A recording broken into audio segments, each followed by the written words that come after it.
রান্নাবান্নার চ্যানেলে সকলকে স্বাগত। খুব সিম্পল এবং নিরামিষভাবে বানালাম দহি পটল। প্রথমে আমি কিছু পেস্ট বানিয়ে নিচ্ছি। আদা, কাঁচা লঙ্কা, গোটা জিরে দিয়ে একটা পেস্ট বানিয়ে নিচ্ছি।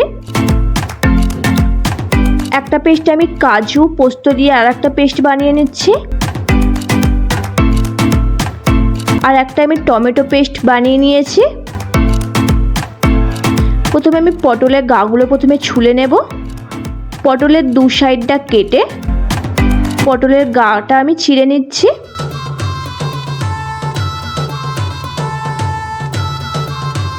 প্রত্যেকটা পটল আমি এইভাবে করে নিলাম।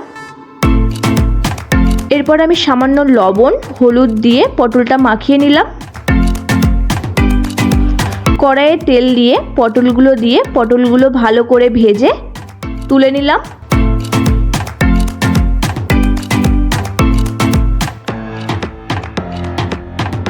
কড়াইয়ে আবার তেল দিয়ে কালো জিরে, কয়েকটা শুকনো লঙ্কা দিলাম, কাঁচা লঙ্কা, আদার যে পেস্টটা করেছিলাম সেটা দিয়ে একটু কষিয়ে নিলাম।